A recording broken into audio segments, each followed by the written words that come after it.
Have you ever walked into a room and instantly felt invisible? Nobody insulted you. Nobody told you that you didn't belong. Yet somehow people already seem to know where to place you, who they looked at, who they interrupted, who they listened to, who they ignored. It can feel as though everyone is making decisions about you before you've even spoken. But here's something worth considering. People aren't reading your bank account. They're not reading your resume. They're reading something far less obvious: your social currency, an invisible value system that influences how people respond to you. It's built from dozens of tiny signals: your confidence, emotional control, reputation, body language, competence, and how other people react to you. The surprising part: most people never realize they're constantly broadcasting these signals, and once you understand them, you'll begin seeing social interactions in an entirely different way. By the end of this video, you'll understand why first impressions can be so powerful, how social currency is formed, and 3 practical ways to strengthen yours without pretending to be someone you're not. Imagine walking into 2 interviews. In the first, the interviewer greets you warmly, smiles, and seems genuinely interested. In the second, they barely make eye contact. The questions are colder, more skeptical. Same qualifications, same answers, different treatment. What changed? Psychologists have long studied how people rapidly form impressions based on limited information. These first impressions can influence later interactions, even though they're not always accurate. Humans constantly make quick judgments because our brains are wired to simplify complex social environments. We look for clues: confidence, status, competence, reliability, emotional stability. Not because we're calculating every detail, but because our brains are trying to predict outcomes quickly.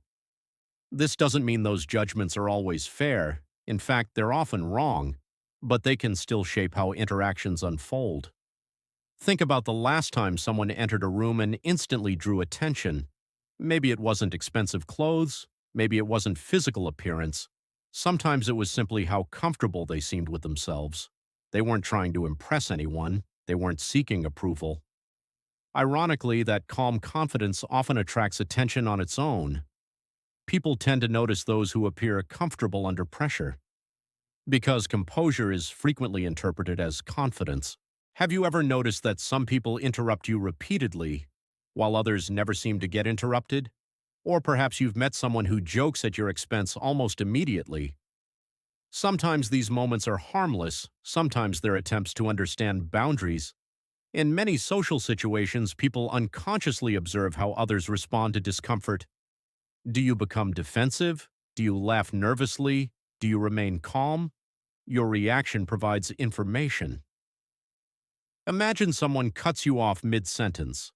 One response is immediate anger, another is quiet withdrawal, a third is calmly finishing your point without hostility. Which response communicates the greatest emotional stability? Usually the calm one, not because calmness wins every situation, but because emotional regulation often communicates confidence more effectively than emotional escalation. This doesn't mean becoming emotionless. It means choosing your response instead of letting your emotions choose for you. The people who appear hardest to manipulate often aren't the loudest, they're simply the least reactive. That's a useful distinction. Let's turn theory into practice. 1. Build real competence. Nothing raises long-term credibility faster than consistently being good at something that matters. Competence creates confidence. Confidence changes behavior. Behavior changes perception. You don't need everyone to like you. You need people to trust your ability. Become difficult to replace, not because you demand attention, but because your work consistently earns it. 2. Master emotional control. People often remember how you reacted more than what happened. Anyone can stay composed when life is easy. The real test comes under pressure. The person who stays calm during conflict often appears more trustworthy and capable than the person who reacts impulsively. This doesn't mean suppressing your emotions. It means responding deliberately rather than automatically. 3. Stop chasing validation. One of the fastest ways to reduce your perceived confidence is constantly seeking reassurance.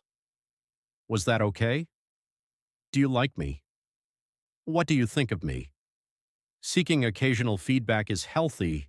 Needing constant approval is exhausting for you and for others. Instead, focus on your own standards. People who seem grounded often project a sense that their self-worth isn't dependent on every interaction. That quiet confidence can be more compelling than trying to impress everyone. Here's the irony.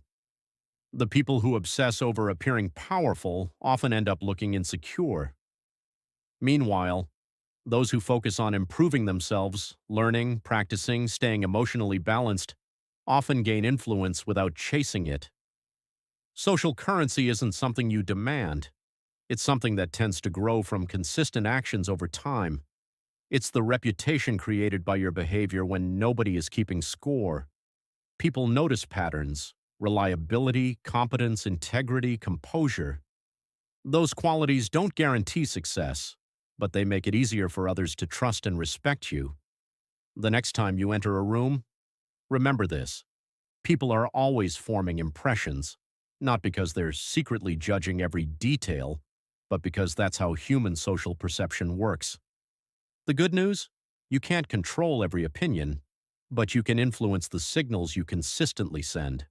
Stay composed, keep improving your skills, respect yourself enough not to rely on constant validation. Over time, those habits become part of your reputation, and reputation often becomes part of your social currency. If this video challenged the way you think about human interaction, subscribe for more psychology, strategy, and human behavior content.